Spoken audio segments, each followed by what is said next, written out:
Placer contar con la presencia de Mariano Causino, abogado, bueno, profesor universitario, ex embajador argentino en Costa Rica e Israel recientemente. Eh, Podemos en algún momento del conversatorio tal vez hacerle alguna pregunta al respecto, si él lo desea. Eh, Y bueno, autor de varios libros, yo he tenido el placer de conocerlo a través del CARI, nos ha unido la misma pasión por Rusia, pero Mariano es un gran conocedor de la política internacional, pero sobre todo también de la historia política argentina, y me pareció, dado que ya lo habíamos tenido a él hace un par de meses, hablando de liderazgo, donde él se refirió genéricamente. Bueno, lo tuvimos poco tiempo, pues justo tenía clase, por eso readecuamos el horario. La idea es que hoy nos hable de un tema o de un personaje que en realidad dejó pendiente o semi pendiente en esa oportunidad, sobre todo para aquellos peronistas que lo admiran. Eh, Justamente ellos me plantearon, bueno, podría haber hablado un poco más de Perón, y bueno, acá está. Así que y todos sabemos también la admiración que tiene Mariano por Perón, y espero que, bueno, nos muestre ese otro Perón, que muchas veces es objeto de tanta controversia, tanto amor y odio, ¿no? Y bueno, él seguramente los va a sorprender con su mirada acerca de Perón. Eh, Así que bueno, sin más prolegómenos, los dejo con él. En realidad la idea es hacer un conversatorio con Mariano, así me lo había pedido. Ese conversatorio va a implicar que en algún momento ustedes mismos participen, ya sea a través del chat o levantando la mano, pidiendo la palabra. Así que bueno, vamos a tratar de hacerlo lo más ágil posible. Y bueno, yo había pensado una especie de pequeño guión, muy tentativo, por supuesto, y se lo planteé por la mañana. Vamos a empezar por los aspectos más bien biográficos de Perón o de la personalidad de Perón, ¿no? Eh, ¿Qué, qué rasgos vos distinguirías en él como los más sobresalientes en términos de esa vocación de liderazgo que se le reconoce, que le reconocen obvio todos los enemigos y sus seguidores? Eh, ¿Qué aspecto vos subrayarías, ya sea de su personalidad o de alguna circunstancia que pueda haber motivado alguna virtud en ese liderazgo que vos destacarías? Bueno, muchas gracias, Marcelo. Decime si se escucha bien. Yo tengo acá, estoy en un Escucha lugar que perfecto. hay una obra. Voy a cerrar un momento una puerta para ver si puedo evitar un ruido adicional. Un momento.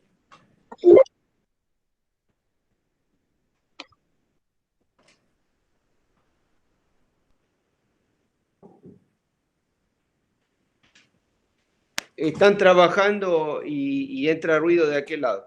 Bueno, Bueno, a veces los ruidos se escuchan más cercanamente y en el webinar no se escuchan. Me ha bueno. pasado, así que Bueno, entonces, muchas gracias por la invitación. Bueno, mira, con respecto a rasgos sobresalientes de Perón, un hecho clave para analizar es la situación que hace que el peronismo existe. Perón se murió hace 46 años, ¿verdad? Y el peronismo sigue existiendo. Y además el dato curioso es que una vez removido Perón, una vez derrocado en 1955, el peronismo, es decir, la fuerza política creada por Perón, hizo una cosa bastante rara en la historia, que es identificarse a sí misma con el líder depuesto, lo cual hizo, no fue siempre así, pero en gran medida eso ocurrió y eso de alguna manera yo creo que alargó la vida política de Perón, porque si digamos, si los peronistas hubiesen seguido su camino sin la persona de Perón, tal vez el antiperonismo hubiese aceptado la existencia de un peronismo sin Perón. Por supuesto, esto ocurrió en algunos momentos, en los años 60, por ejemplo, que hubo partidos neoperonistas, en la época de Ilia de pronto, o en cierta medida con Frondizi, en los cuales de los distintos gobiernos que hubo en la Argentina intentaron negociar con una parte del peronismo para, de alguna manera, sustituir el liderazgo de Perón o apropiarse de alguna forma de parte del movimiento. Se podría decir que hubo un intento que es el de Frondizi de hacer una alianza con Perón, pero lo que, lo que buscaba Perón, Frondizi y Frigerio evidentemente eran los votos peronistas. Después, ya en época, por ejemplo, de Onganía, lo que se hizo fue una alianza con los sindicatos, a los cuales se le dieron muchas prerrogativas que Perón nunca le había dado durante el gobierno de Onganía y después de Levington y de Lanusse. Y era un intento también de correr a Perón, de apropiarse de parte del peronismo y no de Perón. Ahora, evidentemente la figura de Perón tiene características singulares, para bien o para mal, pero digo singulares como excepcionales, y esa identificación entre el peronismo y la persona de Perón es un dato a tener en cuenta. Pensemos que, por ejemplo, cuando Rosas pierde la batalla de Caseros y se tiene que ir al exilio, por supuesto con las diferencias de que 100 años antes, ¿no? Con el tema de comunicaciones era muy distinto. Pero, no obstante, hay que reconocer que el liderazgo, no sé si se puede hablar de liderazgo en el caso de Rosas, pero digamos, la jefatura política de Rosas, una vez desaparecida, el rosismo se incorpora a la vida plena, digamos, sigue funcionando plenamente en la vida política argentina y hay una diferencia clara entre la figura de Rosas y lo que habían sido sus aliados o su parte del sistema de poder que lo sustentaba.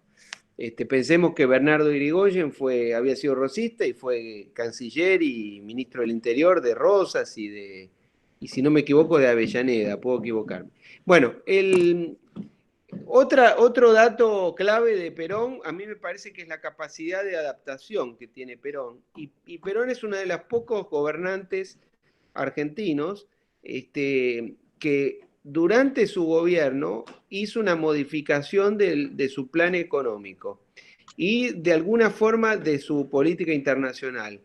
Quiere decir que era un hombre que evidentemente tenía la capacidad de detectar cuando las cosas no funcionaban y podía hacer una modificación en su elenco de colaboradores y en la política que lleva adelante. Lo cual es un elemento, creo yo, muy positivo, que otros gobiernos no tuvieron esa capacidad de modificar en el ejercicio del poder.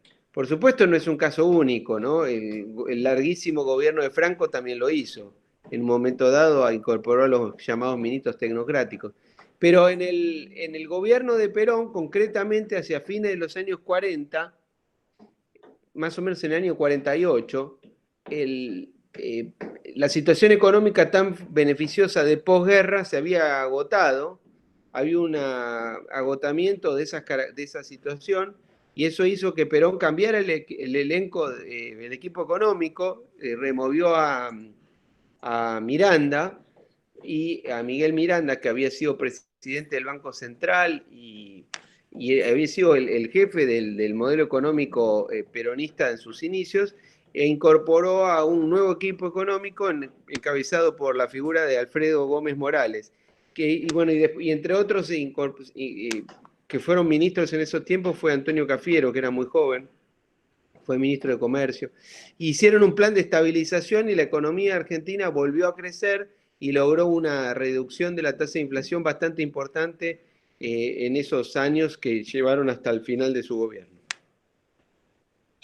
Sí, o sea, a ver, vamos desmenuzando tu respuesta. Por un lado, vos crees que Perón tuvo una sobrevida importante gracias al propio antiperonismo, digamos, ¿no? De alguna manera sí, Eh, eh, porque es historia contrafáctica, pero cualquiera de los que está acá se puede imaginar que una vez depuesto Perón en 1955, para empezar, Perón cuando cae en el 55 ya tenía 60 años. Tal vez tenía más, porque hay quienes dicen que Perón nació antes de 1895 y fue anotado tarde, pero más o menos, número redondo, 60 años. Para 1955 era un hombre grande. No era viejo, pero tampoco era. Los 60 años de ese entonces no son los de hoy. Es como decir 70 hoy. O 70 y pico. De modo. Y se fue al exilio. Y en un momento dado, yo creo que Perón debe haber interpretado que tal vez moría en el exilio, probablemente durante el gobierno de Onganía, que está esa famosa frase de Perón que dice: de sencillar hasta que aclare, porque el gobierno de Onganía dio la impresión de que podía ser un gobierno que podría haberse extendido en el tiempo, la economía funcionaba bastante bien, etc. De modo que Perón podría haberse muerto en el exilio. Ahora, el peronismo pero la persona de Perón tuvo una sobrevida, y el peronismo tuvo una enorme sobrevida que persiste hasta el día de hoy. Claro, pero es llamativo esto del peronismo sobreviviendo, aún con su líder en el exilio, cómo sobrevivió con esa estructura y con esa cantidad de votos, a pesar de todas las proscripciones y persecuciones que tuvo, ¿no? Eso también es llamativo. Ahora, vuelvo a tu respuesta anterior. La paradoja de Perón, ¿no? Porque vos decís, era muy hábil para percibir el momento exacto donde él tenía que cambiar. La paradoja de Perón es que la gente lo apoyaba, lo siguió apoyando después del 55 a un proscripto, y el recuerdo, el imaginario de la gente, el peronista promedio, digamos, es por su primer gobierno, donde aparentemente él se da cuenta que se estaba equivocando, ¿no? Y no por ese segundo gobierno, no por ese clic, digamos, que da en el 48-49, el ajuste del 51, eh, que es justamente por donde los propios peronistas lo van a juzgar negativamente, porque convengamos que el 55 es explicable por el antiperonismo, pero también por no pocos peronistas desencantados con ese último Perón. ¿No es una paradoja eso que Perón Sí, sea, el propio Perón, digamos, haya abjurado de la experiencia que lo ha hecho tan popular, digamos? es una paradoja, indudablemente, pero es comprensible también, porque digamos, si es que hay tal cosa como una revolución peronista, ¿no?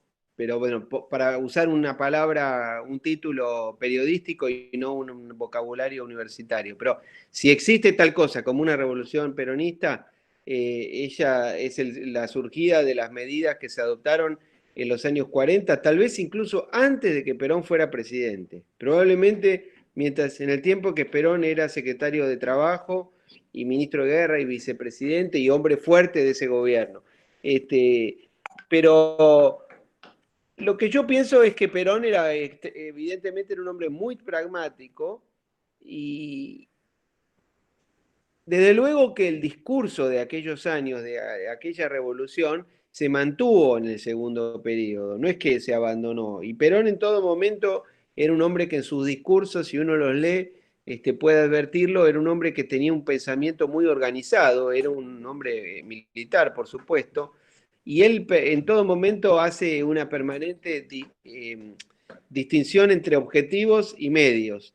De modo que el segundo plan quinquenal en los hechos podía ser presentado perfectamente como una etapa necesaria de un periodo establecido. Si Perón hubiese seguido gobernando, podría haberlo hecho de otra manera. También es cierto que otro dato interesante para analizar es por qué Perón en 1955 finalmente abandona el gobierno y decide no luchar, no resistir cuando podría haberlo hecho, porque buena parte del ejército le seguía respondiendo. Muchos análisis sostienen que Perón estaba agotado políticamente y que él mismo pudo haber advertido, que algunas fuerzas lo deben haber llevado a advertir la situación de que ese gobierno ya no tenía ninguna posibilidad de continuidad. Y consciente o inconscientemente, el conflicto que él desata con la iglesia a fines del 54, que es inexplicable si uno lo analiza históricamente, probablemente explique o haya sido el catalizador del final del gobierno de Perón, que de alguna manera tenía que terminar. Hay veces en la historia que es difícil entender por qué ocurre una cosa u otra, y esto pueden ser hechos que de alguna forma tenían que suceder porque era un proceso evidentemente agotado. Mariano, y y bueno, ahí después vuelvo con, ahora mencionaste la iglesia, quería preguntarte de los militares, ¿por qué los militares enfrentan a Perón? Pero antes de eso, hablaste de revolución, que es una palabra muy cara para la izquierda argentina, y Mora y Araujo señala que Perón tuvo la gran virtud, entre comillas, para el peronismo, de haberle quitado a la izquierda los votos industriales y evitar cualquier posibilidad revolucionaria, y a la derecha haberle quitado los dirigentes, ¿no? Los dirigentes conservadores en general se fueron con Perón.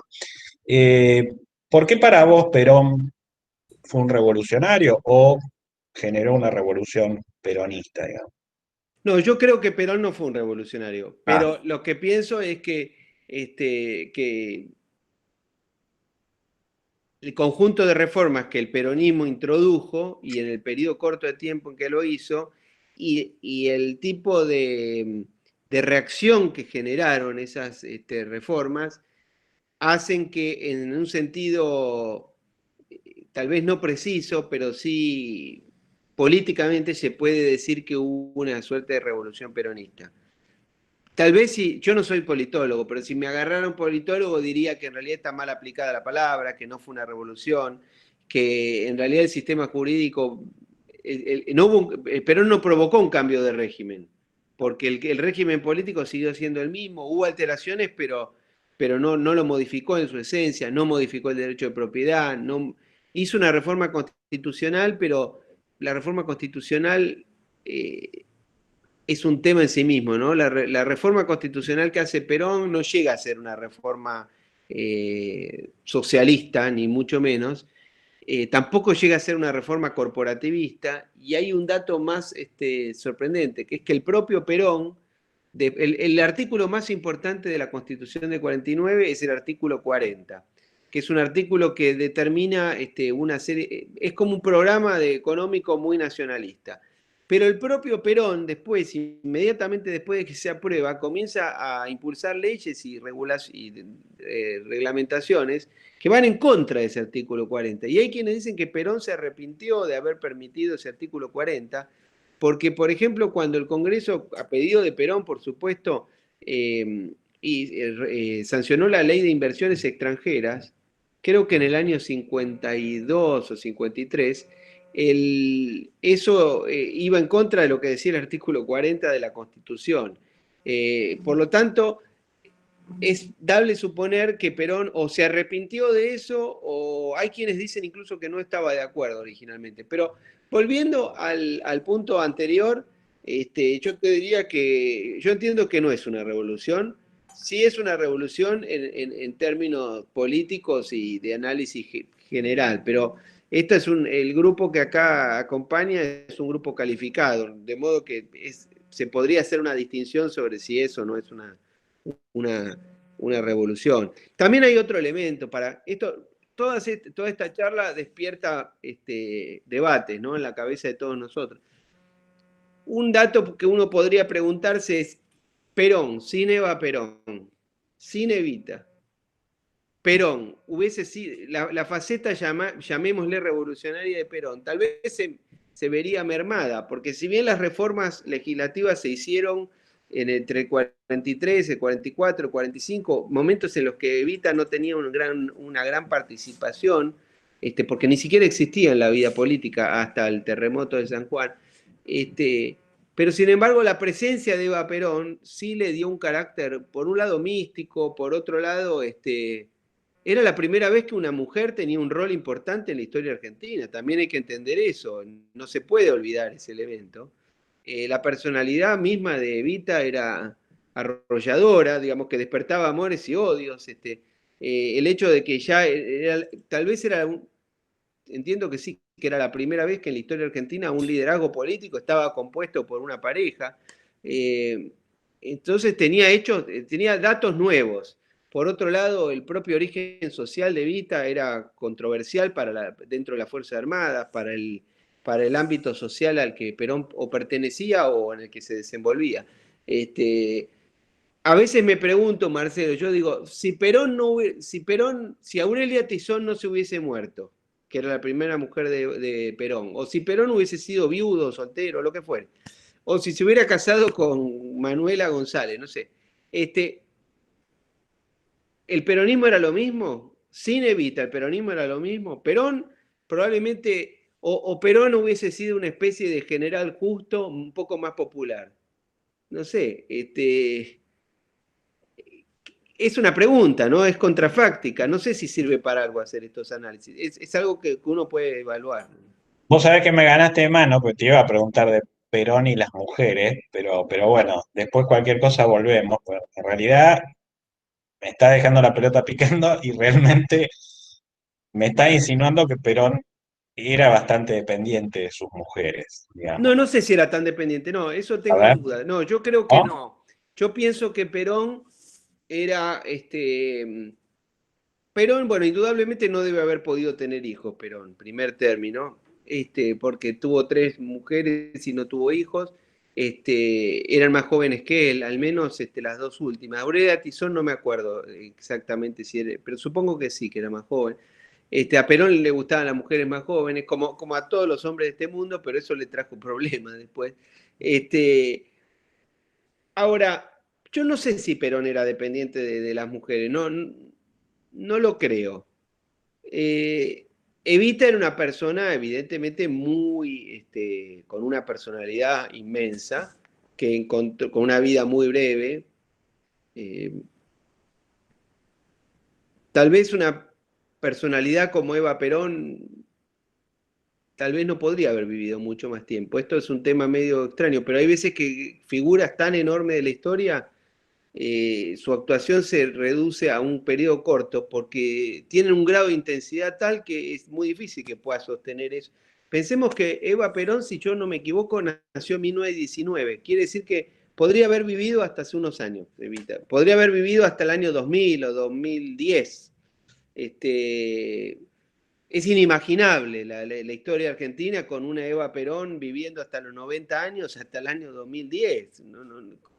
Conviviendo con Cristina Kirchner, con Carlos Menem, es imposible de pensar. No, yo creo que Perón no era dependiente de sus mujeres, incluso estos son temas muy difíciles de evaluar, pero cuando Eva Perón muere, Perón en cierta manera se liberó de algunas cosas. Y hay quienes dicen que Perón la usó a Evita.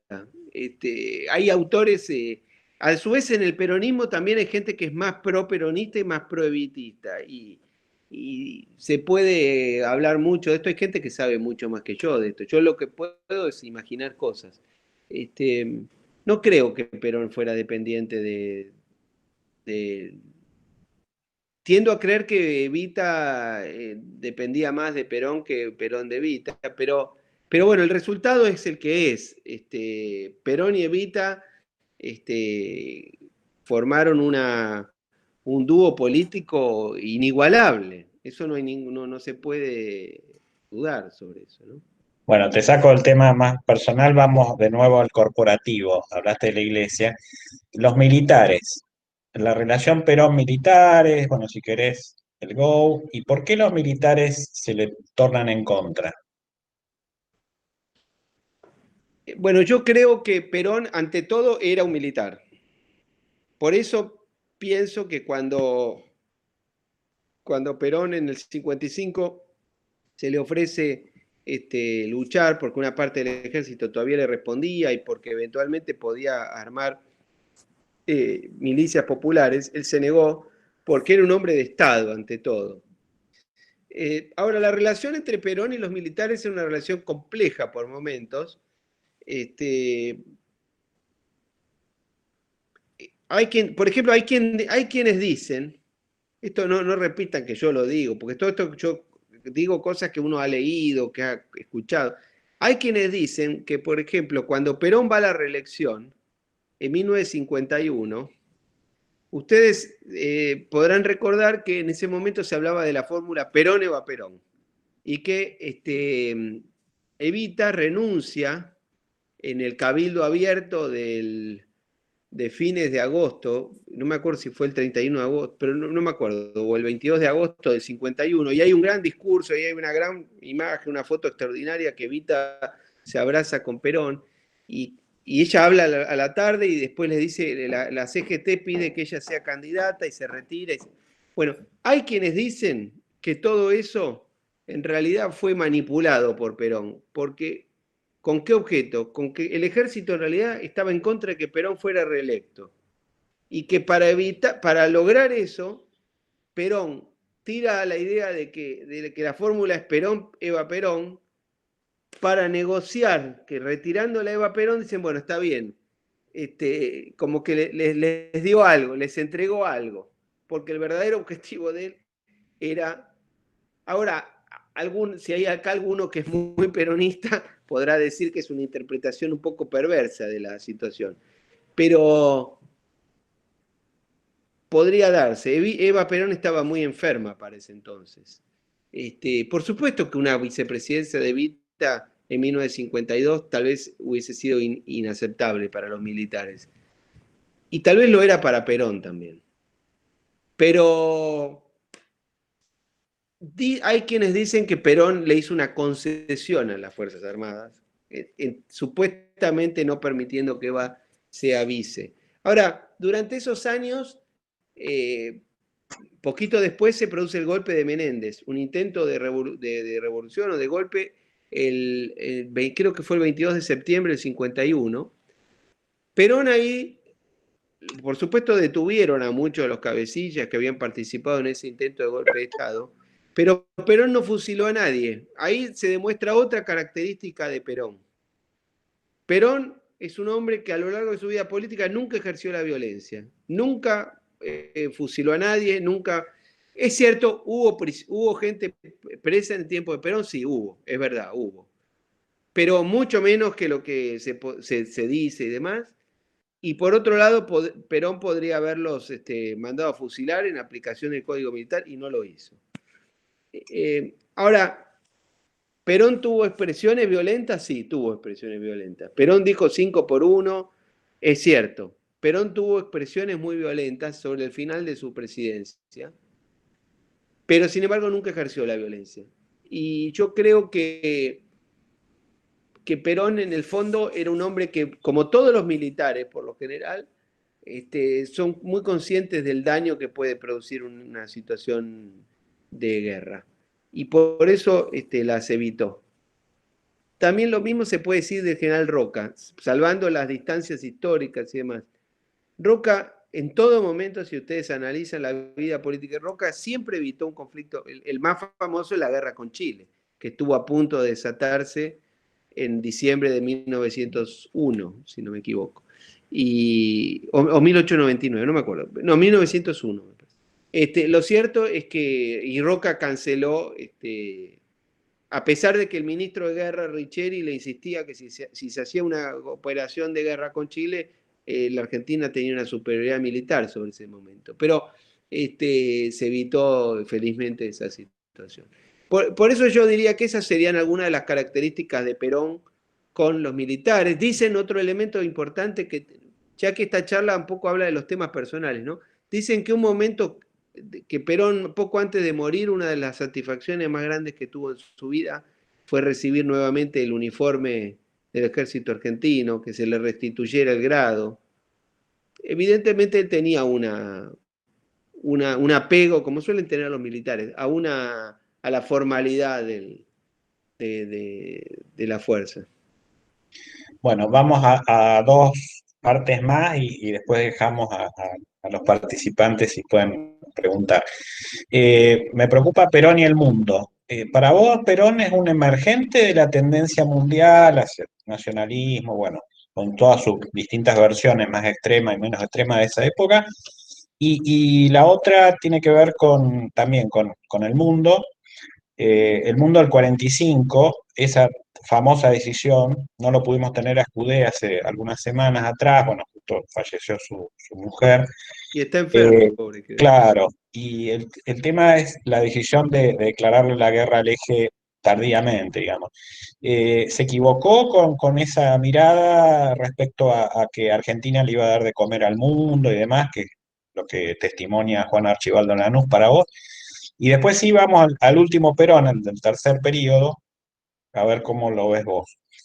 Bueno, Perón y el mundo. Perón es un hombre, se dice que Perón era historicista, que creía en la idea de que la historia tiene su propia evolución y que los hombres, Perón dijo alguna vez algo así como una frase que se le atribuye a De Gaulle en realidad, que es la idea de que el hombre puede cabalgar la historia y de que el hombre lo único que puede hacer es crear una montura para cabalgar la historia.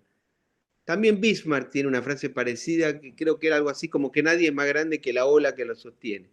Bueno, Perón era un hombre de su época. Yo creo que Perón era un hombre que, cualquiera es un hombre de su época, pero hay gente que se adapta mejor y hay gente que trata de combatir la época, de ir, de navegar contra la corriente.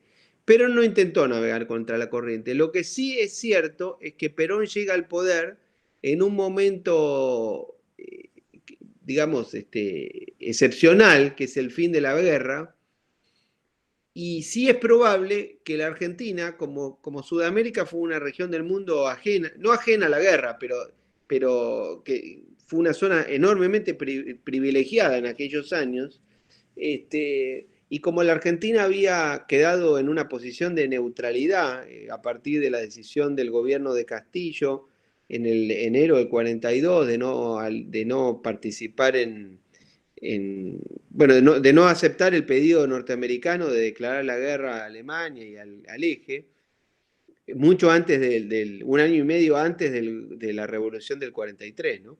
Este, lo cierto es que hereda esa situación. Y en la declaración de guerra del 27 de marzo del 45, por supuesto que es tardía, por supuesto que no es la mejor hora de la Argentina eso, pero era mejor que nada.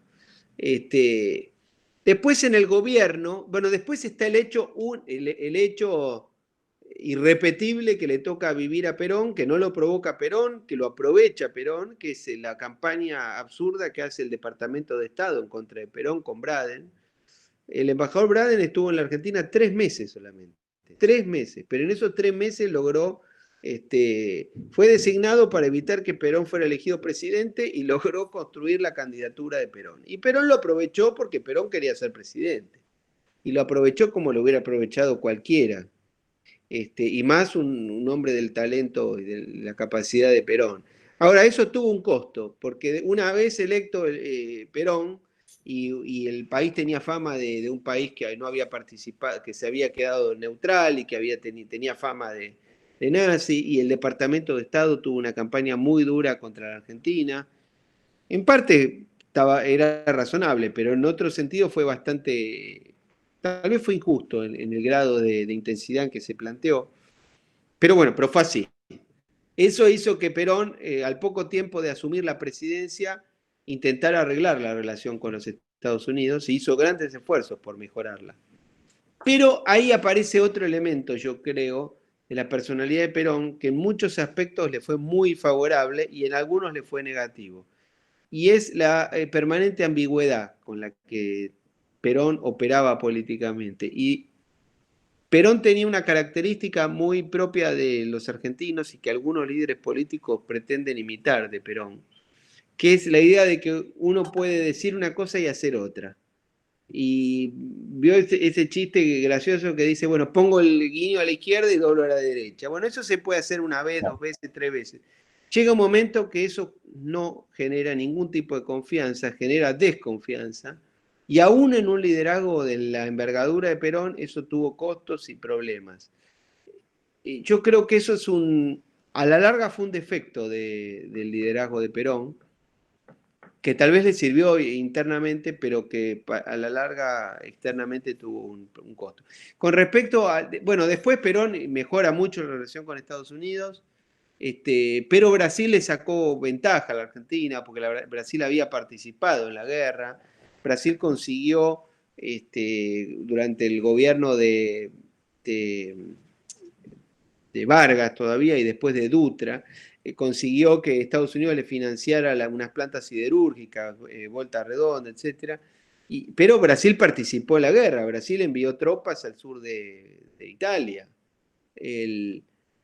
Un presidente del Brasil, Castelo Branco, luchó en Italia y la Argentina no, al contrario. Entonces, Eso tuvo un costo. Bueno, Perón intenta mejorar mucho la relación con Estados Unidos.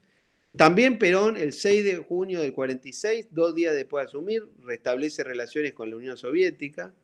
Pero Perón en la disyuntiva de que si se presentaba una guerra entre las dos superpotencias, Perón estaba del lado de los Estados Unidos. Y eso lo deja muy claro Perón en junio del 50, cuando estalla la guerra de Corea, y algo que los peronistas por lo general no quieren reconocer y ocultan. Perón intentó mandar tropas a Corea, del lado de Estados Unidos. Y los que se opusieron a que se enviaran tropas fueron en las Fuerzas Armadas, los sindicatos y el Partido Radical, que era muy anti-norteamericano, mucho más que el peronismo. Y algunas bases del peronismo también. Finalmente Perón desistió de enviar tropas, pero su intención primera era decir, bueno, acá se desata la Tercera Guerra Mundial, y si hay una Tercera Guerra Mundial, la Argentina está del lado de Occidente. Bueno, y el tercer Perón, que acá Y hay el, una pregunta de Julio Nieto respecto a la Triple A, este juego, digamos, a derecha-izquierda, y si el Perón que viene acá a morir, que la verdad que es un mérito esto de, podría haberse quedado en España, ¿no es cierto? Finalmente él quiere morir en Argentina. ¿Es un león herbívoro? ¿Qué es el Perón que viene acá a la Argentina? bueno, Perón que vuelve, yo pienso que Perón, pensemos que en 1972, cuando Perón vuelve por primera vez el 17 de noviembre, después de un intento que había hecho en el 64, Perón ya tenía 76 años, 77 años, era un hombre muy grande. Tenía una mentalidad distinta porque había vivido 10 años en Europa. Dicen que Perón había observado mucho el liderazgo de Gaulle, también el de Franco, pero el modelo, la idea moderna era de Gaulle, no la España de Franco, que estaba muy atrasada. Además, la relación entre Perón y Franco fue muy mala. Ya había sido mala en el gobierno peronista, a fines de los 40 y principios de los 50. Pero vamos al tercer Perón. El tercer Perón. Yo creo que Perón es un hombre que vuelve, pero yo creo que Perón no tenía claro cuál era su rol en la política argentina. No lo tenía del todo claro, y hay algunas cosas que hizo Perón te hacen pensar que iba en un sentido y otras en otro. Hay quien puede pensar que esto era parte de esa ambigüedad que solía tener Perón, con la cual manejaba a todo el sistema, o a veces Perón pretendió simular que manejaba cuando sabía que no podía manejar. Eh, Hoy hay una nota en Infobae, me parece, sobre una carta supuesta de Perón al Che Guevara, que es falsa esa carta. No, no es una carta al Che, es una carta, me parece, cuando lo matan al Che. Que creo que la escribió Elise Guren, la mujer de Cook, me parece. Búsquenlo, pero esa nota lo que revela es que Perón, esa carta no la escribió Perón ni nada, pero Perón tampoco la desmintió. Hay veces que se hacían determinadas cosas y Perón las dejaba correr, porque también agrandaba la figura de Perón, todo ese tipo de cosas. A veces con cosas buenas, a veces malas, pero mantenía vigencia. Estamos hablando de 1967, 68, un momento muy malo para el liderazgo de Perón porque Onganía estaba muy fuerte en ese momento. Después, por ejemplo, Perón, en la caída de Frondizi, Perón intenta evitar la caída de Frondizi. Cuando se anota de vicegobernador de Framini, para que proscriban esa fórmula, el gobierno de Frondizi comete el error de no advertir que Perón estaba intentando que fuera proscripto para evitar la caída, porque los militares lo iban a voltear a Frondizi por eso. Ahí Perón hizo una especie de doble juego de querer ser proscripto, pero que en realidad era para otra. Bueno, a veces estas cosas salían bien y a veces no salían tan bien. El tercer peronismo, el tercer Perón, en cierta forma, es el mejor, porque es el más democrático, es el más republicano, es el que se abraza con Balbín, el que dice para un argentino no hay nada mejor que otro argentino. De alguna manera Perón se pone por arriba del peronismo. Ahora, también es cierto que Perón es el que pone o deja poner a Isabel de vicepresidente. También es cierto eso. También es cierto que Perón o creó o dejó crear a los grupos parapoliciales. Esto también es verdad. Hay una versión nunca desmentida de una hija de Videgain, me parece, que dice que Perón en Madrid dijo: acá hace falta un Somatén. El Somatén es una especie de policía, de grupo parapolicial en Cataluña, y que eso podría haber dado el aval, o que podría interpretarse como que Perón habilitó la AAA. Este, bueno, hay que ponerse en la época también, ¿no? En la mentalidad de Perón, en un país asediado por la guerrilla. Perón, me podría preguntar, ¿Perón es responsable de los montoneros? De haberlos. Y bueno, no, en la creación de montoneros no. Pero una vez que existían, los aprovechó, sí, los aprovechó. Después se le fueron de la mano. La irracionalidad de los montoneros y de las organizaciones armadas, de que una vez que se recupera la democracia, en vez de poner las armas y pasar a la vida civil, siguen haciendo actos. También existe eso, por supuesto. Este, son hechos muy complejos, ¿no? Que dan para analizar y para, por supuesto que son cuestionables. Te pregunto Eh, ahí el último detalle, sí, Mariano, respecto a sí. ese punto de los montoneros y demás. Es una pregunta más para Ceferino o para el Tata, ¿no? Pero vos tendrás tu interpretación. ¿Vos crees que estuvimos cerca de un pacto entre Aramburu y Perón?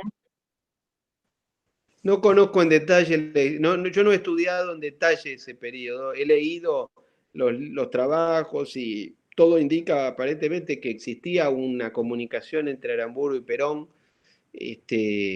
No sé si hubo una entrevista entre Aramburu y Perón. Hay quienes dicen que sí, que Perón en un momento fue a Francia, a París, y que tuvo una reunión con, este, con Aramburu, que Aramburu había dicho que viajaba a visitar una hija, pero que en realidad se habría encontrado con Perón, me parece que a fines de los 60. No, no lo sé. Seferino Reato ha escrito un libro, si no me equivoco, sobre ese Sí, sí. tema. Y pues lo que sí es cierto es que Aramburu es asesinado en un momento en que estaba en una propuesta política que era inconveniente o que rivalizaba con la posición del gobierno de Onganía. Y está la versión, o digamos, aparentemente hay pruebas de que los que después serían la conducción de montoneros ingresaron al Ministerio del Interior, que conducía el general Limas en la presidencia de Onganía, y que eso habría sido así. Hay quienes dicen que Aramburu a fines de los 60 tenía una postura parecida a la que después va a tener Lanusse, con la idea de que el peronismo era un hecho irreversible de la historia, y que aún los antiperonistas o los que no habían sido peronistas, habían sido opositores al peronismo, habían advertido que las reformas que había hecho el peronismo y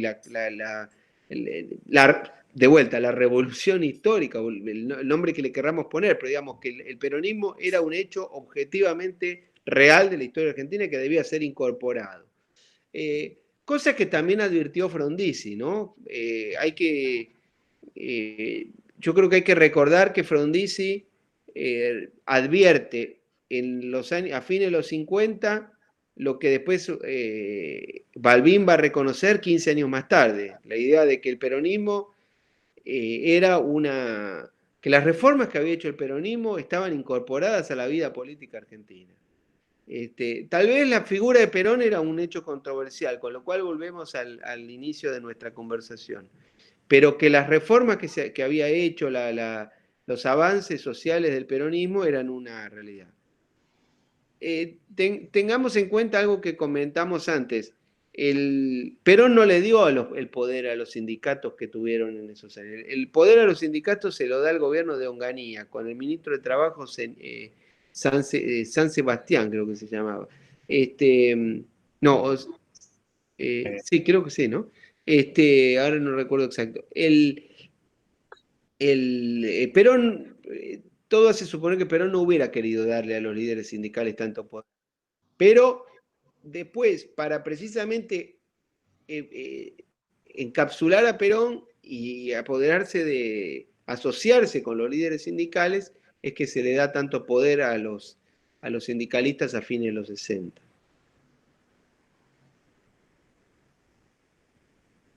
Muy bien. Bueno, habilitamos entonces las preguntas para los oyentes.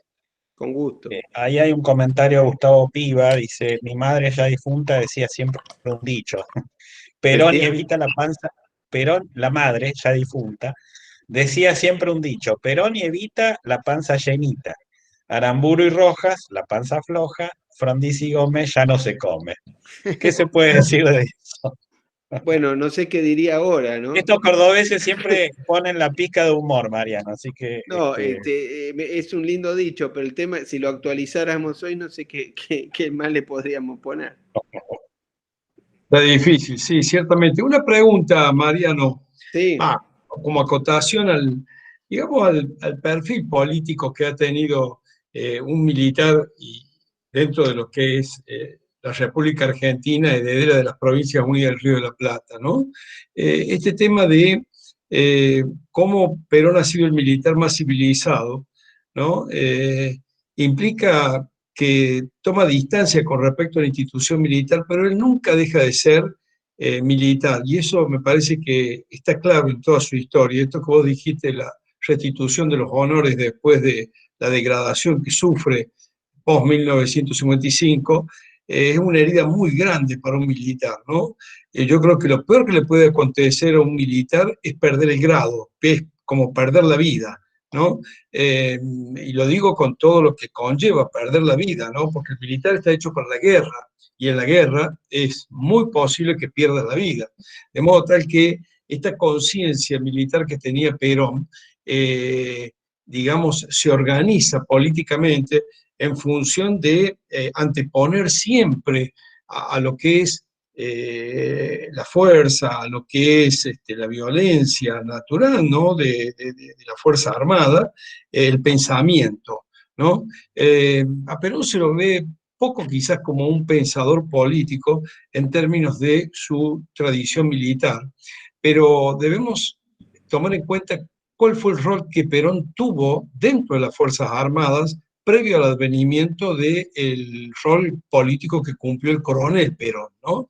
Él ya en la escuela militar, y es algo que ocasiones Cosor, yo digamos lo he tenido presente en estos últimos tiempos a consecuencia de una licenciatura en seguridad que hemos implementado en Córdoba, que es la diferencia que plantea el conocimiento con respecto al grado, ¿no? Eso ocasiona muchos problemas.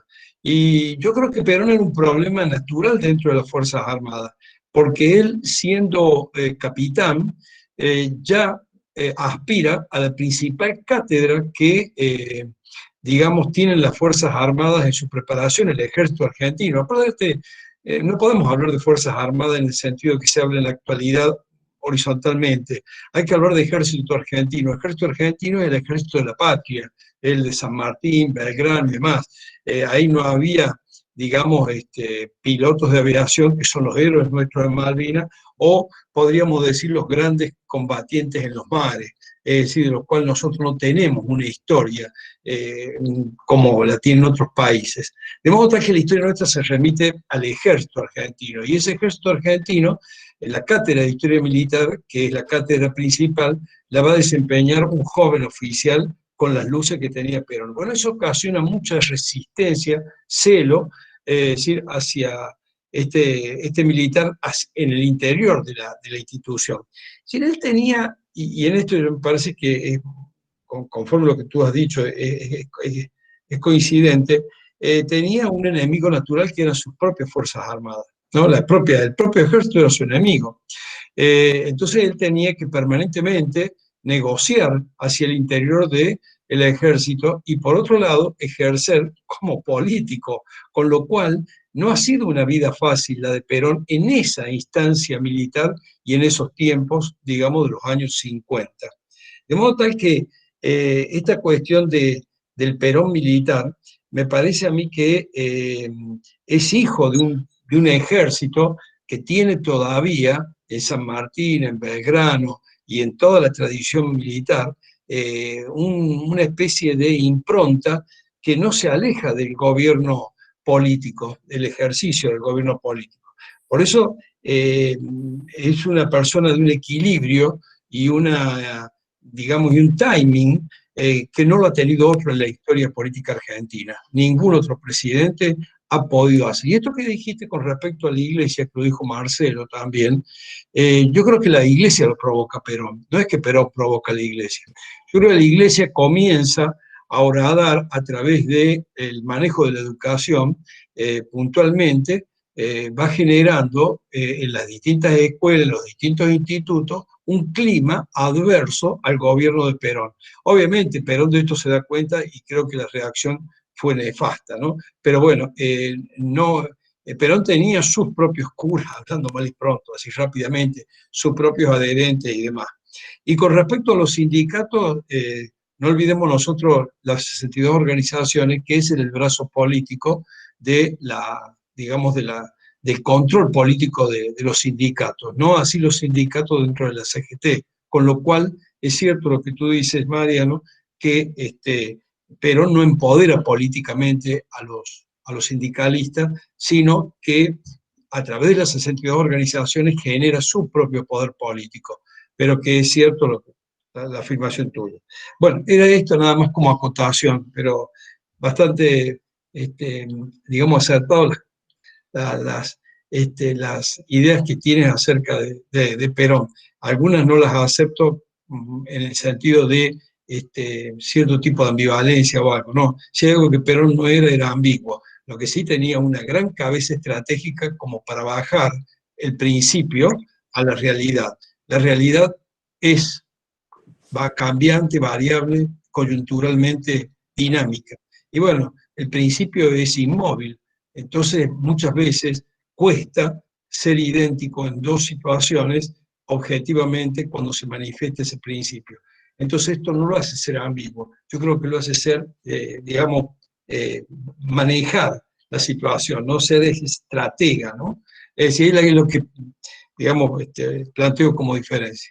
Te agradezco la presencia, Mariano. Aclaro, Mariano, Muchas un gracias. punto. Dante es ex decano de la universidad y conoce muy bien el paño militar, porque es ex liceísta en Córdoba. Bueno, ha tenido compañeros incluso que han participado en el golpe y demás. También gente que alaba a Perón.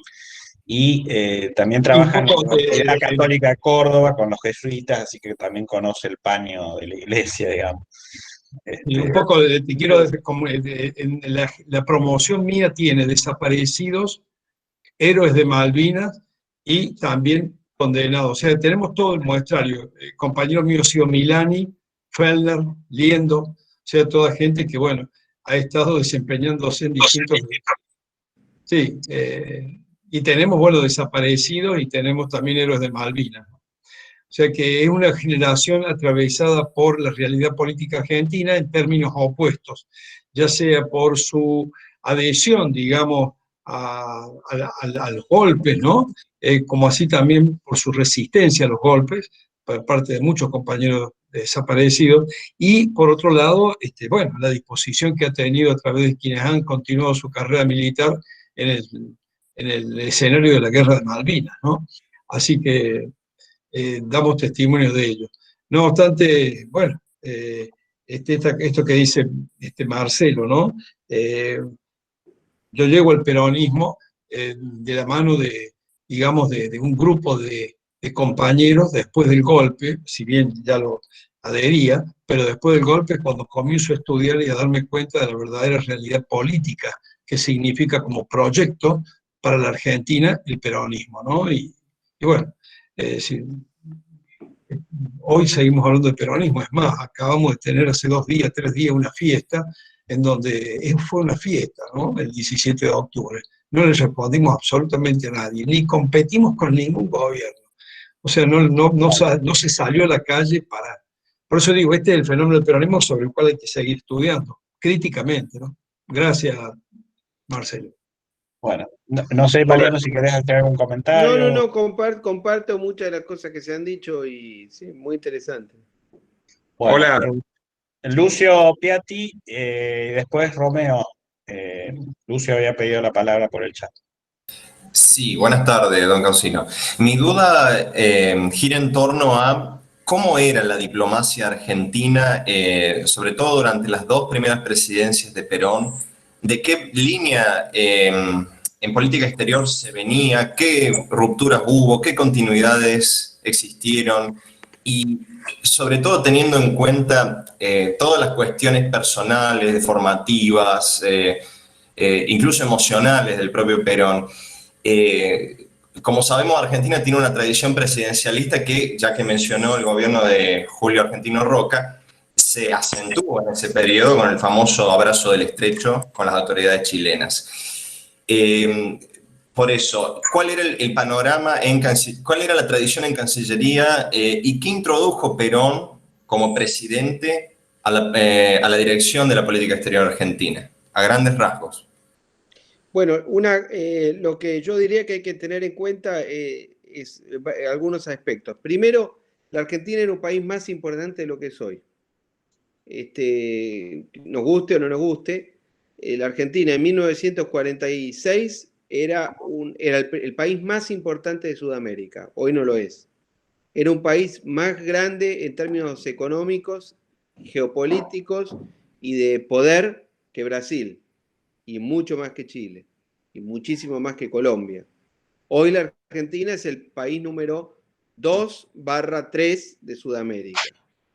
En términos de Producto Bruto, de población, de capacidad militar, etcétera, como uno quiera medir el poder, la Argentina es un país que ha disminuido su incidencia internacional y su incidencia regional. Bueno, segundo, la Argentina había sido un país neutral en la Primera Guerra y en la Segunda, y la tradición del neutralismo que había heredado, que la habían tenido originalmente todos los países americanos, porque los Estados Unidos habían sido un país neutral en el siglo XIX. Los Estados Unidos fueron creados de alguna manera como un país para alejarse de las guerras europeas, sobre todo de las guerras napoleónicas. Y de ahí fue derivada la doctrina Monroe, etc. Pero la Argentina era un país que había sido neutral, había sido un país que en el tiempo de los conservadores había sido un país bastante antinorteamericano, ya antes del irigoyenismo, durante el irigoyenismo y después. Y la Cancillería, en la época de Perón, por lo que uno puede reconstruir por los libros y las crónicas y los relatos y demás, era una Cancillería muy formal. Perón era muy formal. Perón tuvo 3 cancilleres, el primero de ellos era Bramuglia, que era un dirigente socialista, pero que se convirtió en un gran canciller.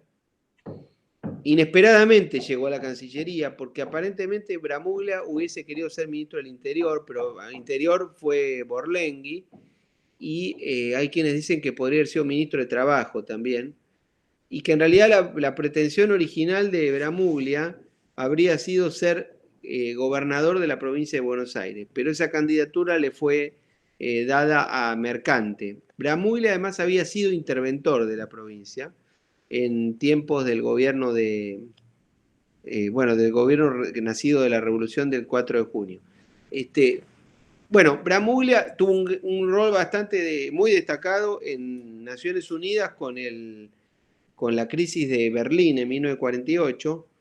Hay quienes dicen que Evita no lo quería a Bramuglia, y lo que sí es un hecho objetivo es que si usted revisa los diarios de la época, va a ver que crecientemente Bramuglia ha sido ocultado en los diarios de esos años, y una figura que empieza a aparecer es por indicación del gobierno, obviamente, porque el gobierno manejaba toda la prensa escrita a través del secretario de Medios, Raúl Apol.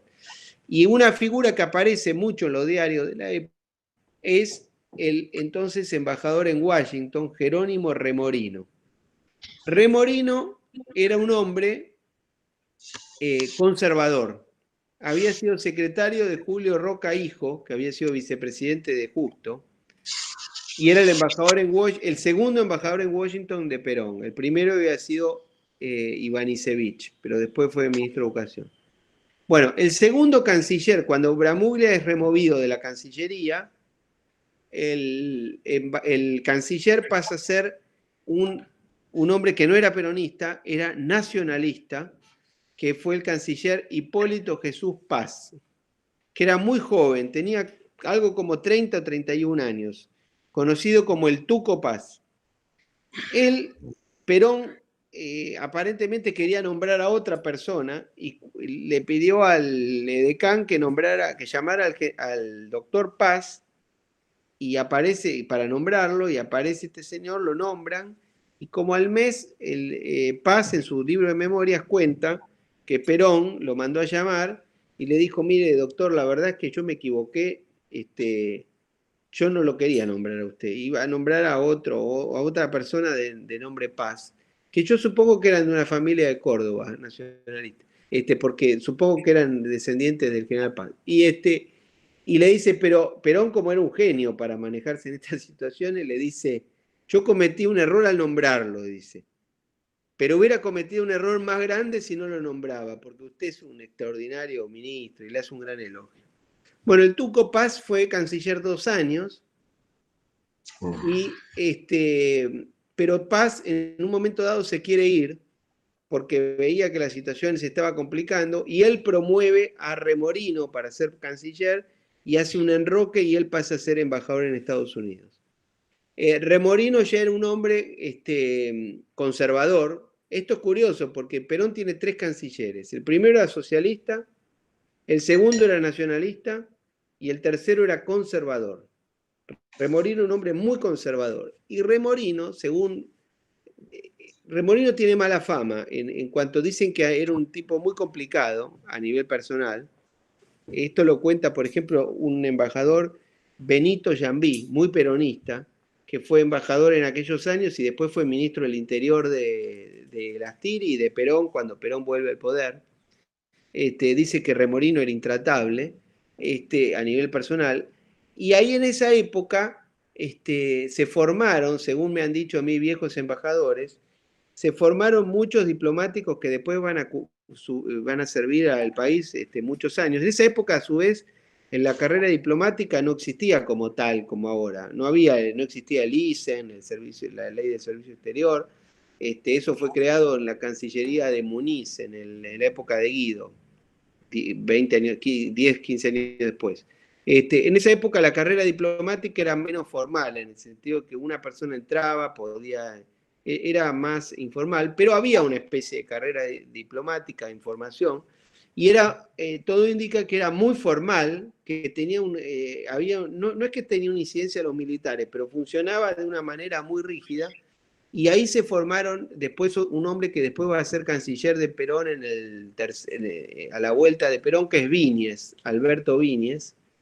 Y por ser genéricos, se podría decir que eran hombres muy de derecha, por supuesto, y muy formales, muy de mantener el protocolo y la etiqueta, cosa que Perón lo era en todo momento. Perón era un hombre extremadamente formal. Bueno, la política exterior, ahí te describí un poco lo que yo puedo decir de la diplomacia. La política exterior, como decíamos, fue una política exterior de creciente acercamiento con los Estados Unidos. Fue una política exterior que, con respecto a los países de Latinoamérica, depende cómo uno lo puede interpretar, hay versiones muy positivas y hay otras que son muy críticas.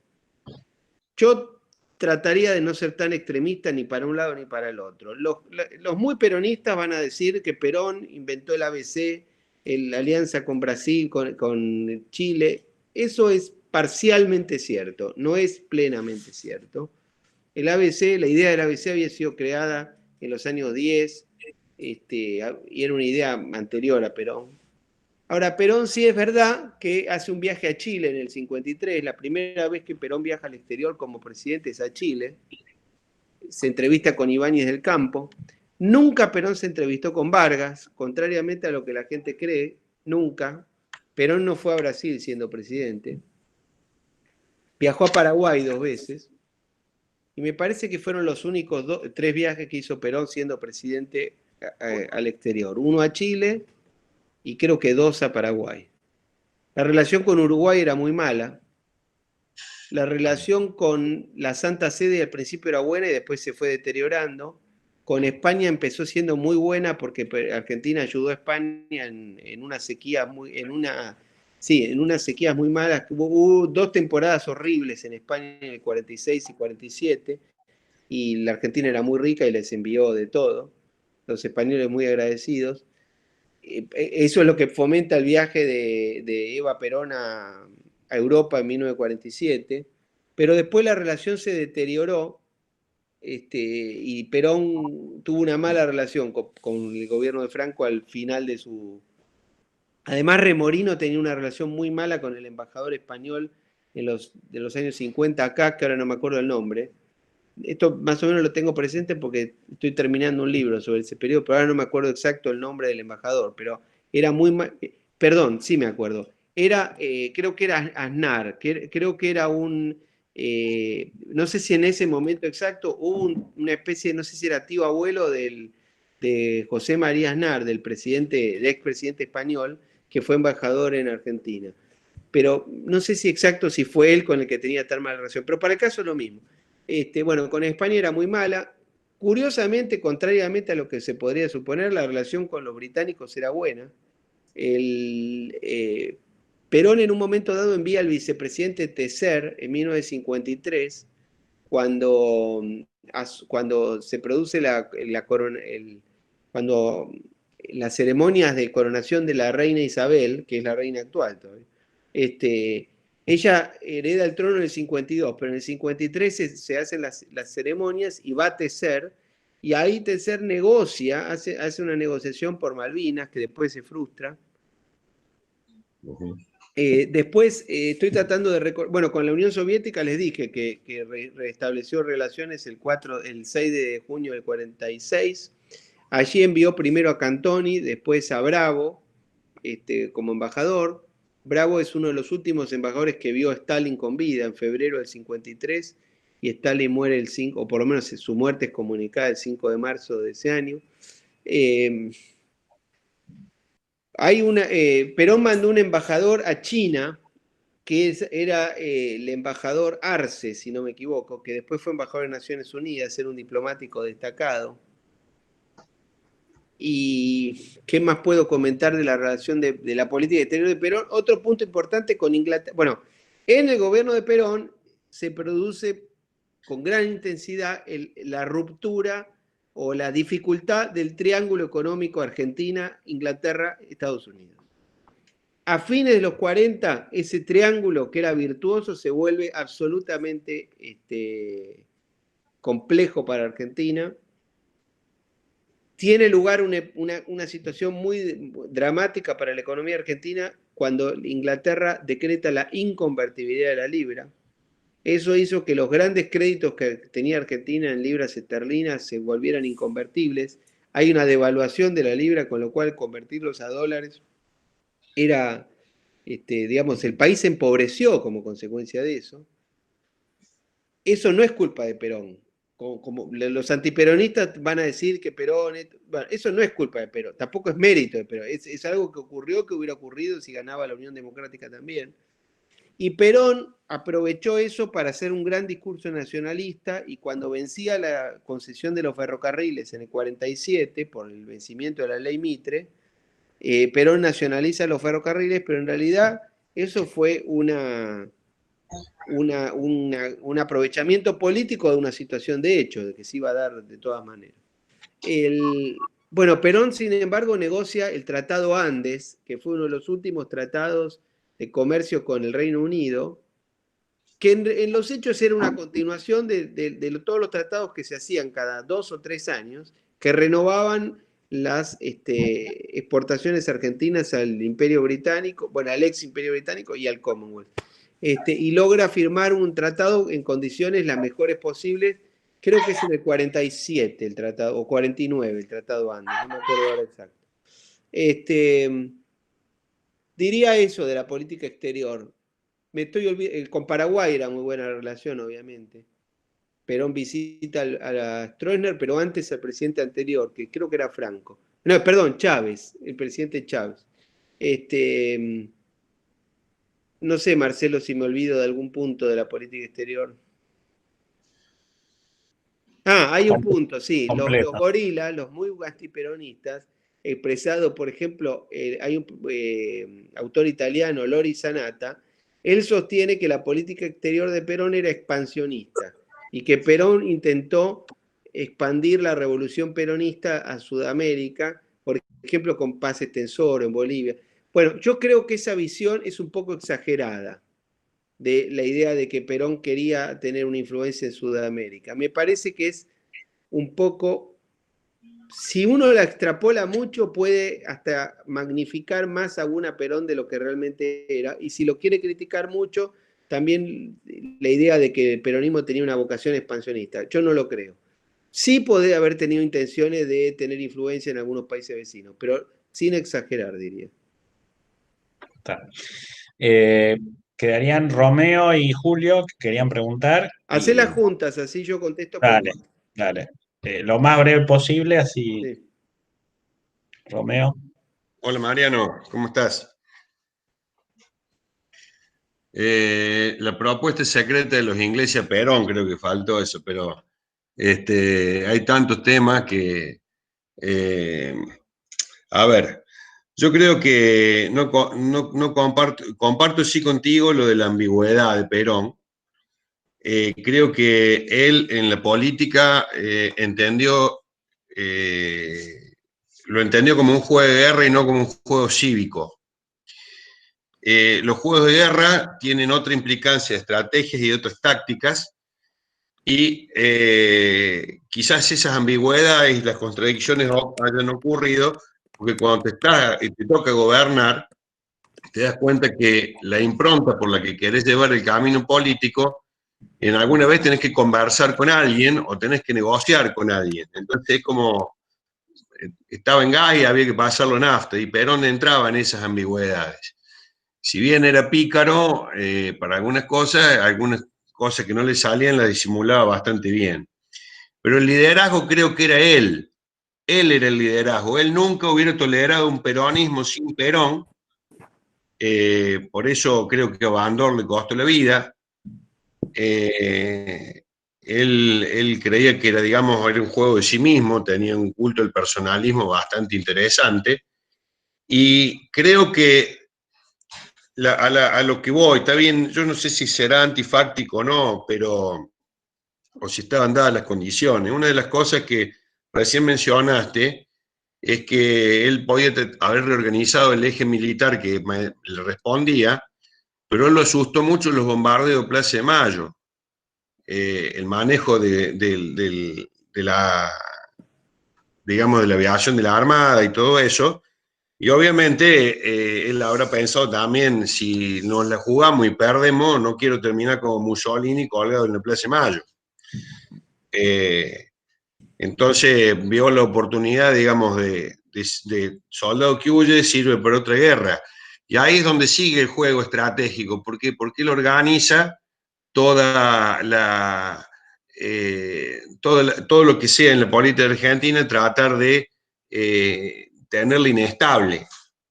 Si bien hace un acuerdo con Frondizi, sabemos cómo terminaron toda esa experiencia democrática y digamos lo que sí significó el peronismo, pero creo que él no entendió tampoco qué resultados iba teniendo eso. Por eso la tercera vuelta de Perón tiene otra impronta. ¿Vos pensás realmente que si no se hubiera dado esta contra del antiperonismo y la revolución libertadora y Perón hubiera terminado su periplo democrático, esta situación del peronismo no terminaba ahí y hubiéramos tenido una superación normal o natural en la vida institucional argentina? Vamos a la otra y Vamos, contesto. Julio. Bueno, sí, lo voy a hacer lo más breve posible porque tenía un análisis. Simplemente donde no coincido era en un Perón pacífico. Yo también entiendo el contexto de época, a veces el fanatismo con el que muchos ven el proceso de la historia, otros ven otros. Pero mi pregunta en sí era si el peronismo, ¿cuál es el motivo por el cual todavía no hemos logrado una síntesis del peronismo?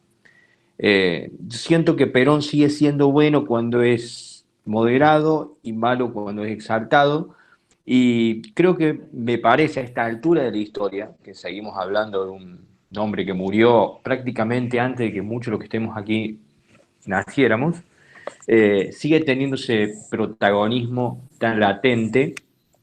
¿Y cuánto tiene que ver esto lo que fue después el antiperonismo?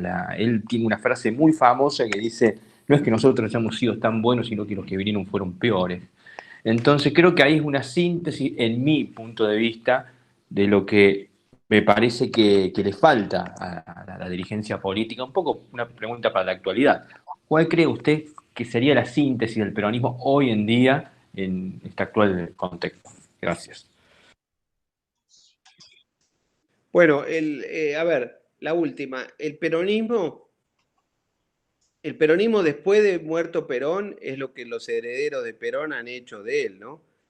No sé hasta qué punto Perón es responsable para bien o para mal, de lo que hicieron sus sucesores.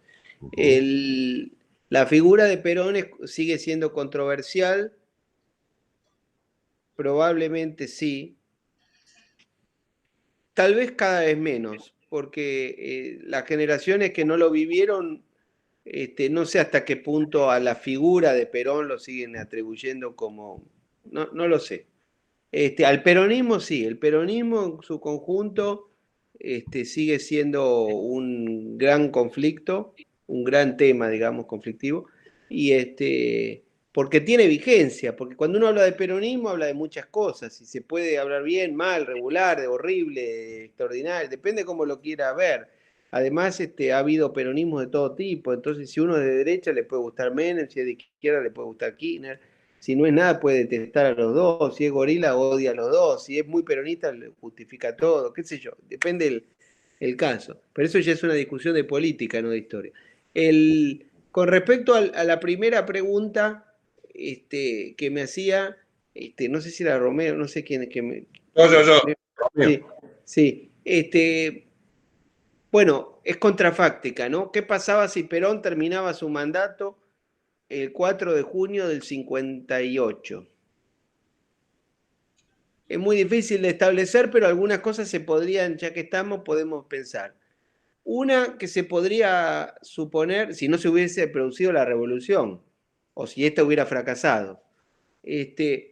Una cosa que sí se podía imaginar es que Perón cae en un momento que la economía había vuelto a crecer y se estaba estabilizando y tenía una buena relación con Estados Unidos. En ese sentido, es probable que el gobierno, uno podría pensar que le hubiera podido ir bastante bien. Ahora, me cuesta imaginar cómo una persona como Perón podría haber organizado su sucesión. No puedo imaginarlo. Si Perón hubiera intentado una tercera presidencia consecutiva y tal vez la hubiera conseguido, pero no sé hasta qué punto era viable políticamente. Es un Perón que iba a gobernar 18 años, no sé cómo imaginarlo, ¿no? Las Fuerzas Armadas probablemente no lo hubieran tolerado, como no lo toleraron. Me cuesta imaginar. Si Perón no se presentaba a la elección y hubiera puesto a Tecer o a Borlengui tal vez como presidente, ¿y qué iba a hacer Perón? Me cuesta imaginar toda esa situación. Hay quien dice que Perón estaba cansado del gobierno y que algunos errores que cometió en ese último año se pueden atribuir a que consciente o inconscientemente tal vez quería terminar ese periodo. Hay errores, lo de la iglesia, acá alguien decía que en realidad, no sé si eras vos, que decías que la iglesia provocó a Perón. Supongo que se debe haber querido, Dante, creo que fue, supongo que se habrá querido referir, cuando lo dijo yo me imaginé que se estaba refiriendo a la creación del Partido Demócrata Cristiano. Supongo que se refería a eso. Si es eso, puede ser, Perón lo interpretó como un agravio eso, pero los hechos posteriores demuestran que Perón estuvo equivocado en eso, porque el Partido Demócrata Cristiano era insignificante, no tenía ningún tipo de penetración popular, ni mucho menos. Pero en ese momento pudo haberlo visto como como una amenaza. Sobre todo porque en Europa se habían producido se habían formado esos partidos. Yo creo que es un caso de historia contrafáctica, pero es difícil de imaginar una presidencia de Perón extendiéndose en el tiempo y un Perón, no sé, es difícil. No sé si usted tiene una hipótesis sobre cómo podría haber sido eso. Perdón, yo lo mejoro. Sí, Esto tiene que ver con algo también que escribió Mariano Grondona sí, en relación a lo que él considera la evolución natural de la sociedad y los poderes del Estado. sí. Ciertas conquistas que va generando la sociedad a través del tiempo, pero siempre respetando el sistema. Para Grondona, Perón fue un antisistema, porque obviamente cuando se terminaron los periodos fascistas en Europa o ese estilo de gobierno, acá resurge y justamente también que se da un mundo que viene en contramano y una Argentina que iba hacia lo que había sido los primeros años de esos gobiernos en Europa. Entonces, ahí tenemos un enredo bastante interesante. Pero obviamente, recién lo estás diciendo, el poder cansa también, el poder fatiga, y no solamente fatiga al líder, sino también fatiga a los seguidores, y también ¿por qué fatiga? Porque las instancias sociales y los cambios que se van dando, hay que ir teniendo recursos para eso. Entonces por ahí los propios esquemas políticos se van agotando. Hay algunos que duran más y terminan muy mal, y hay otros que, bueno, de los que duraron mucho, no conozco algunos que hayan terminado bien, y que incluso aquellos que terminaron por cuestiones naturales, la misma sociedad no ha sabido resolver los problemas sin esos liderazgos. Por eso es que generé esta pregunta, que obviamente resulta contrafáctica, pero bueno, Perón es reelecto por la Constitución del 49, después se cambia esa Constitución, que no fue una reforma, fue un cambio de una Constitución por otra. Y después se vuelve la del 53, se reconoce, digamos, ese avance social del peronismo, está en el 14 bis, obviamente, pero por ahí me gusta pensar que si las cosas hubieran obedecido a un eje medianamente natural, la evolución de la sociedad, gobierno, poder, instituciones, también hubiera sido mejor, más acomodada. Creo que hay varios huecos grandotes así que no tiene nuestra historia nacional, y por ende nos encontramos en el punto que todavía nos encontramos sin resolver muchas cosas. Fundamentalmente en lo que es entender política exterior, digamos, política interior, federalismo, institucionalidad, y creo que el peronismo tiene mucho que ver para tratar de resolver esa situación, y como dijo mi amigo Julio recién, ¿cuándo llega la síntesis para poner punto final y, digamos, encarar una nueva historia para Argentina? Sí, comparto bastante las reflexiones. Sí. No sé si queda alguna otra pregunta. Queda Mariano, si querés, hay dos preguntas muy puntuales en el Sí, chat. Una que tiene decile. que ver Sí. con la enemistad entre Puig y Víñez. Es un hecho muy puntual de la historia diplomática argentina, entre Puig y Víñez en el último Perón, ¿no? Y la otra es la relación de Perón, vos a lo mejor la conocés por tu embajada en Israel, la relación de Perón con el judaísmo, por un lado, y con el Estado de Israel por el otro, digamos, ¿no? Pues pareciera que puede haber una cierta contradicción por la declaración tardía de guerra al eje y demás, pero al mismo tiempo la declaración de él a favor del Estado de Israel y demás. Bueno, con respecto a Puig y Víñez, no conozco un tema personal. Lo que ocurrió, sí, es que Puig era el canciller de Cámpora y fue removido cuando Perón se hace cargo, utilizó esa palabra, él dijo, me voy a hacer cargo del gobierno, y lo echó a Cámpora. y asumió la presidencia Lastiri, y poco después hubo elecciones y Perón ganó la elección. Ahí Perón mantuvo el gabinete de Cámpora, pero cambió 2 ministros que eran muy cercanos a Cámpora, que eran el ministro del Interior, que era Rigui, y es sustituido por Benito Jambí, precisamente, y el ministro el canciller, Juan Carlos Puig, es sustituido por Alberto Viñes.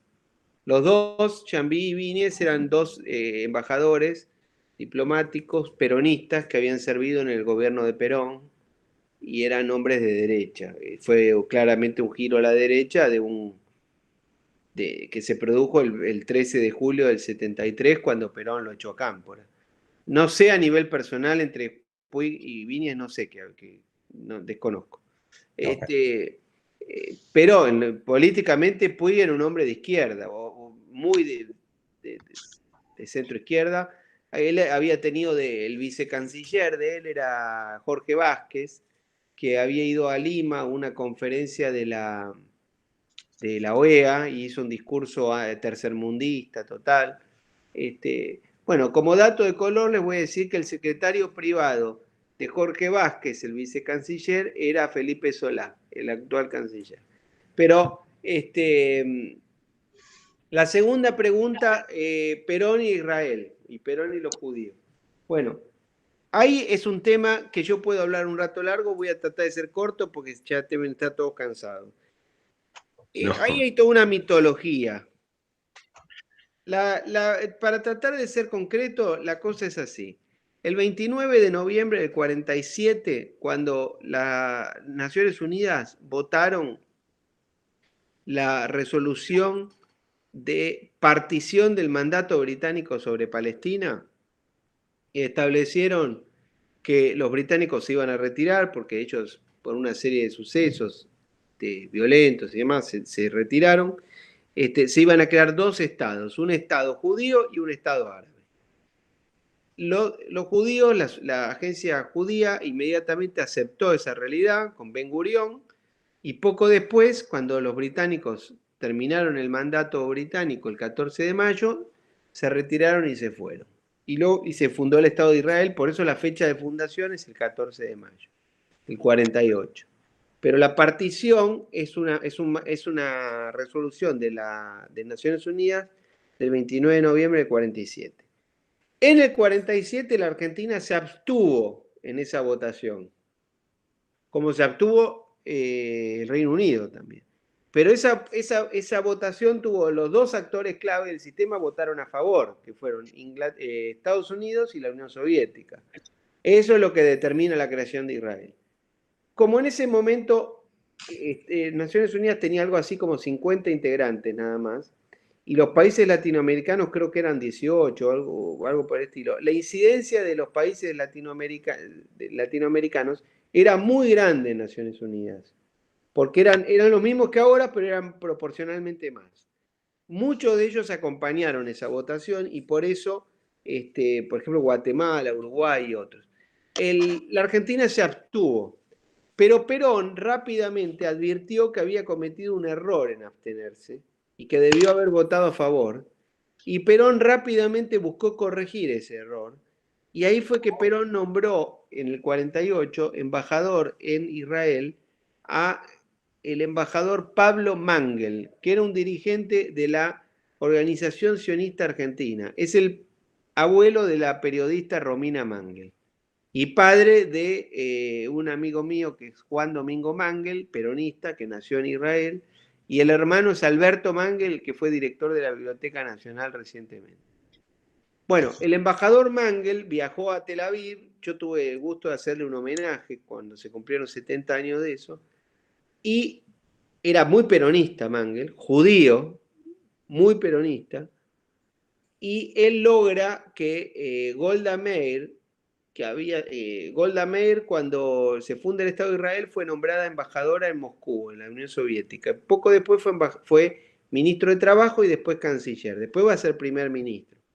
Ella vino a la Argentina y se entrevistó con Perón y Eva Perón en el 51, si no me equivoco, 50, 51.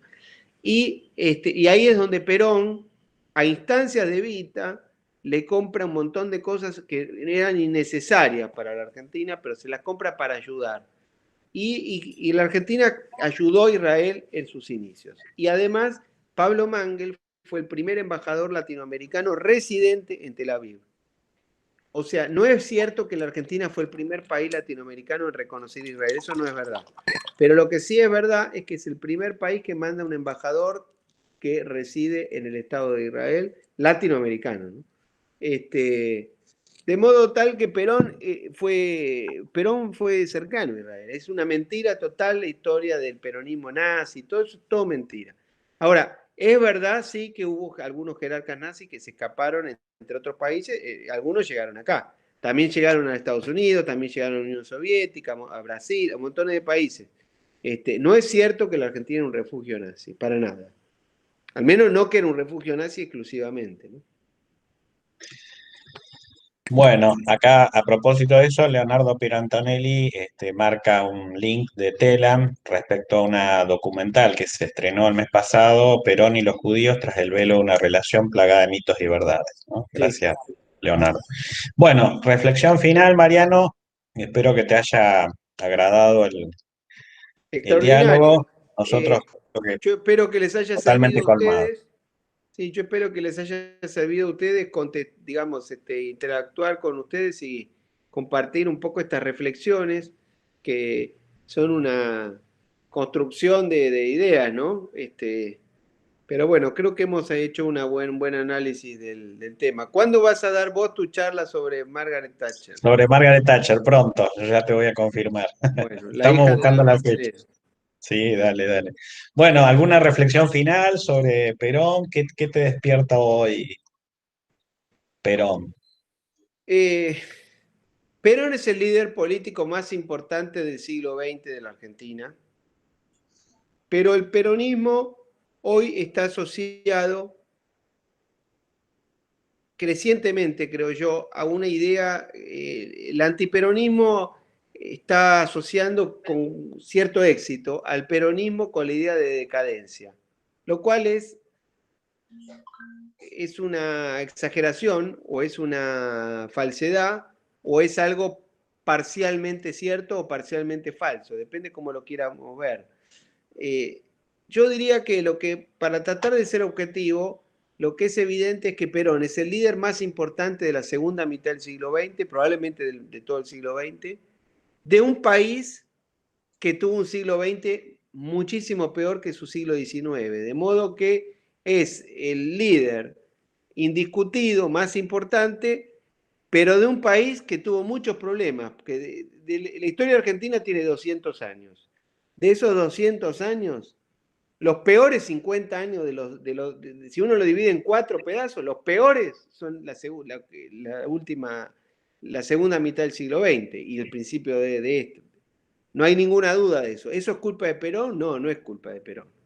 Eso es así porque el mundo fue menos benigno para Argentina en esos años y la Argentina además cometió un montón de errores, muchos de los cuales anteriores a Perón, creo yo, como el año 42, lo que hizo la Argentina en la guerra. Pero ahora, a Perón le toca ser el líder de un país con una declinación. Objetivamente hablando, la Argentina era un país más importante en 1946 del que era cuando Perón muere en 1974, y aún así en 1974 era más importante que hoy. Eso es un dato real, no se puede desconocer. Creo que Page dijo algo así como, si la Argentina fuera una naranja, el peronismo sería el jugo. Pero bueno, es una realidad. Ahora, si hubiéramos dado una clase sobre Irigoyen, podríamos decir algo parecido de la primera mitad del siglo. Y si hubiéramos hablado del general Roca, podríamos haber dicho algo parecido de fines del siglo XIX. Y de Rosas, lo propio. Bueno, abuso un minuto más. A ver, Menem, Sí. porque yo sé que lo admirás a Menem. No, yo creo que Menem tuvo cosas muy positivas, otras no tanto, pero Menem es una persona que la envergadura política de Menem es menor a la de Perón, indudablemente, no es un líder de la importancia de Perón, pero yo creo que Menem como presidente creo que tuvo realizaciones muy importantes. Vuelvo a decir que tiene una envergadura menor y además que Menem a su vez fue presidente de un país de menor importancia que el que Perón fue presidente, ¿no? Pero bueno, también Fernando de la Rúa fue presidente de un país con menos importancia que Marcelo T. Alvear también. Y Macri que Frondizi, y Alberto Fernández que Perón. O sea, eso no se puede dejar de observar. Pero de Menem podemos hablar otro día, comparar a Menem con Perón. Creo que Menem, en el plano de la política exterior, Menem fue más, tuvo menos dudas, fue más claro. Pero el liderazgo de Perón evidentemente fue superior al de Menem. Muy bien. Bueno, Mariano, te agradecemos entonces la presencia y por supuesto te vamos a estar invitando a la charla sobre Thatcher y bueno, espero que les haya agradado a todos, creo que sí, por los comentarios que me llegan en el celular y demás. Así que bueno, muchas gracias y estamos en contacto. Muchas Gracias. gracias. Acá estoy leyendo una frase de Fabiana Calderón sobre Scalabrini Ortiz. Con la resonancia de un anatema, sacudí a mi memoria el recurso de las frases con que hace muchos años nos estigmatizó el escritor Casimir Schmidt. Nada es durable en este continente, había escrito. Cuando tienen dictaduras, quieren democracias. Cuando tienen democracia, buscan dictaduras. Los pueblos trabajan para imponerse un orden, articularse, organizarse y configurarse, pero en definitiva vuelven a combatir. Muy bueno, sí, no la conocía, es muy bueno. Muchas gracias, Fabiana. Bueno, espero haber sido útil. He tratado, yo a veces cuando doy estas clases o estas charlas, trato de buscar algún punto de objetividad, porque si no uno cae en extremos de idolatrar o denostar excesivamente a los personajes, y me parece que estos ámbitos sirven para tratar de correr un poco eso y intentar un análisis más objetivo. Muchas gracias, Marcelo, y un abrazo a todos. Gracias a vos. Gracias, Mariano. Muchas gracias. Excelente jornada. Gracias. Gracias. Y gracias, Marcelo, también. Marcelo, también un aplauso para el organizador. Muy bien. Muchas gracias. Muy bueno, Marcelo. Muy bien, Romeo. Bueno, gracias.